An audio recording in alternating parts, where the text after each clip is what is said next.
இங்க கொடுத்துருக்க ஃப்ரேமும் சரி, கியர் பாக்ஸும் சரி, ஃபுல்லாமே வந்து பார்த்தீங்கன்னா ஹெவி டியூட்டியில் கொடுத்துருக்கோம். ஸோ இதனால வந்து பார்த்தீங்கன்னா உங்களுக்கு லைஃபும் சரிங்க, கண்டிப்பாக ஸ்பேர்ஸும் சரி, உங்களுக்கு எப்பயுமே சப்போர்ட் இருக்குங்க. ஸோ நீங்க வந்துட்டு நீங்க ஹெவி டியூட்டி பர்பஸ்க்கு எல்லாத்துக்கும் யூஸ் பண்றீங்க அப்படின்ற பட்சத்தில் தாராளமாக யூஸ் பண்ண முடியும். ஸோ இந்த நீங்க ரீப்பரை பயன்படுத்தி என்னன்னா நீங்க என்னென்ன அறுவடை பண்ணலாம்னு வந்து பார்த்தீங்கன்னா எள்ளும் சரிங்க, நெல்லை இருக்கலாம், அதுக்கப்புறம் சோளத்தட்டை இருக்கலாங்க.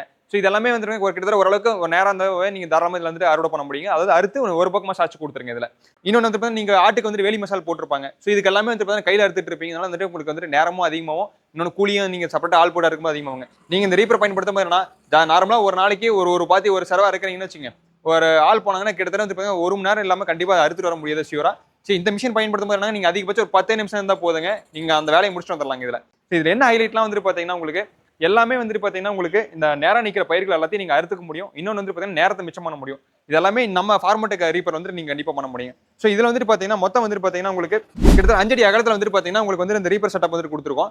ஸோ இது மூலியமா என்னன்னா உங்களுக்கு வந்துட்டு பாத்தீங்கன்னா இண்டிவிஜுவலா, அதாவது நீங்க இங்க அறுக்கிற பயிர் எல்லாமே வந்து பாத்தீங்கன்னா ஒரு பக்கமா சாச்சு உங்களுக்கு வந்து வெளியே கொடுத்துருங்க. இதுல ஸோ இதுல வந்துட்டு பாத்தீங்கன்னா உங்களுக்கு வைட் ரேஞ்சா வந்துட்டு பாத்தீங்கன்னா உங்களுக்கு வந்துட்டு வீல் கொடுத்துருக்கோம். ஸோ இந்த டயர் வந்துட்டு பாத்தீங்கன்னா நீங்க பாத்தீங்கன்னா தெரியும், கிட்டத்தட்ட வந்துட்டு பாத்தீங்கன்னா எவ்வளவு வைடா கொடுத்துருக்கும் பாருங்க. இதனால வந்து பாத்தீங்கன்னா உங்களுக்கு சேத்துல பெதையறதோ அந்த மாதிரி கிரிப் வந்துட்டு கிடைக்காத, வீல் ஸ்லிப்பேஜ் ஆகிறோ அந்த மாதிரி பிரச்சனை எதுவுமே இருக்காது. இதுல ஸோ ரெண்டு பக்கம் உங்களுக்கு வீல் கொடுத்துருக்கோம் உங்களுக்கு.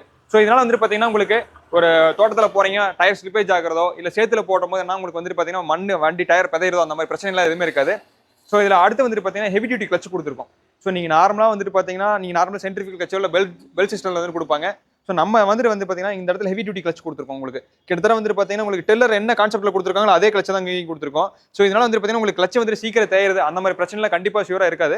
இன்னொன்று வந்து பாத்தீங்கன்னா இந்த கிளச் டிரைவ் பண்றதுக்கான டுவல் பெல்ட் கொடுத்துருக்கோம். இந்த பெல்ட் வந்து டூத்தர் பெல்ட் கொடுத்துருக்கனால என்னன்னா அவ்வளவு சீக்கிரம் கட் ஆகிறோம் அந்த மாதிரி பிரச்சனை எதுவுமே வராதுங்க இதுல. ஸோ இந்த ரீப்பர் பத்தி உங்களுக்கு மேலும் தகவலும் ஏதாவது டவுட் சந்தேகங்கள் இருக்குன்னா கீழே கொடுத்துருக்க நம்பர் கான்டாக்ட் பண்ணி டீடைல்ஸ் எல்லாம் தெரிஞ்சுங்க. இங்க இருக்கிற எல்லா அக்ரிகல்ச்சர் மிஷினரிக்கும் நம்ம கிட்ட ஸ்பேர் சப்போர்ட் சர்வீஸ் சப்போர்ட் இருக்குங்க. இதை பத்தி உங்களுக்கு தகவல்னாலும் கீழே கொடுத்த நம்பர் கான்டாக்ட் பண்ணி டீடைல்ஸ் தெரிஞ்சுங்க. நன்றி, வணக்கம்.